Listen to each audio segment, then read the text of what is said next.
గూడు లేని నిరుపేదల సొంతింటి కలను సాకారం చేయడమే కాంగ్రెస్ ప్రభుత్వ ప్రధాన లక్ష్యమని గజ్వేల్ మాజీ ఎమ్మెల్యే నర్సారెడ్డి స్పష్టం చేశారు.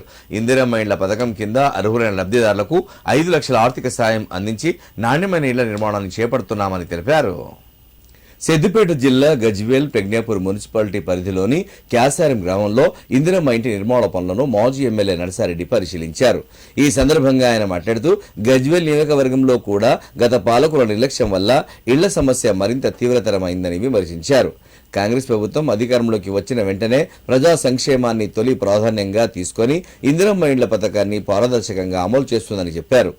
లబ్ధిదారుల ఎంపికలో ఎలాంటి అవకతవకలకు అవకాశం లేదని, ప్రతి అర్హులైన కుటుంబానికి న్యాయం చేస్తామన్నారు. ఇందిరమ్మ ఇళ్ల నిర్మాణ పనుల్లో ఖచ్చితంగా నాణ్యత ప్రమాణాలు పాటించాలని అధికారులకు సూచించారు. ఈ కార్యక్రమంలో Gajwel AMC chairman Narender Reddy, vice chairman Sardar Khan, మండల సర్పంచ్ ఫోరం అధ్యక్షుడు అశోక్ రెడ్డి నేతలు పాల్గొన్నారు. క్యాసారం గ్రామానికి రావడం జరిగింది. ఎందుకంటే ఇక్కడ డబుల్ బెడ్రూమ్లు ఒక 17 ఇందిరమ్మ ఇల్లు శాంక్షన్ అయితే అవన్నీ ఏ విధంగా నడుస్తున్నాయి ఆ పనులు చూద్దామని ఇక్కడికి రావడం జరిగింది. మరి అందులో భాగంగా ఆ ఇళ్ళన్నీ కూడా చాలా మంచిగా కట్టారు మా క్యాసారం గ్రామస్తులు. అదేవిధంగా 11 కడుతుండ్రు.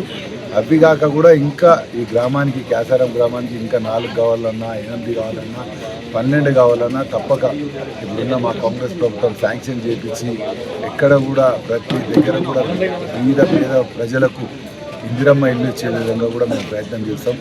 ఆ టీఆర్ఎస్ ఉన్నన్ని రోజు కూడా క్యాసారంలో ఏం పని కాలేదు.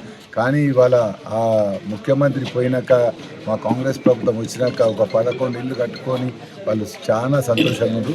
రేపు రాబోయే కాలంలో కూడా మన మున్సిపల్ గజ్వేల్లో ఎక్కడ ఎవరికి ఇందిరమ్మ ఇల్లు కావాలన్నా బీదోళ్ళందరికీ కూడా ఉన్న వాళ్ళందరికీ కూడా ఆ ఇందిరమ్మ ఇల్లు ఇచ్చే విధంగా కూడా మేము ప్రయత్నం చేస్తాం. కాబట్టి తొందరనే రాబోయే ఎలక్షన్స్లో ఇక్కడ గజ్వేల్ మున్సిపల్ ప్రజలందరూ కూడా కాంగ్రెస్ పార్టీకి ఓటేసి కాంగ్రెస్ పార్టీ అభ్యర్థులను గెలిపిస్తే ఇంకా కూడా మాకు ఇంకా అభివృద్ధి పదంలో తీసుకుపోయేందుకు మేము మా ముఖ్యమంత్రి రేవంత్ రెడ్డి గారితో పోరాడడానికి ఇదంతా కూడా మాకు ఒక బలం వస్తుందని మీ ద్వారా తెలియజేసుకుంటున్నాం.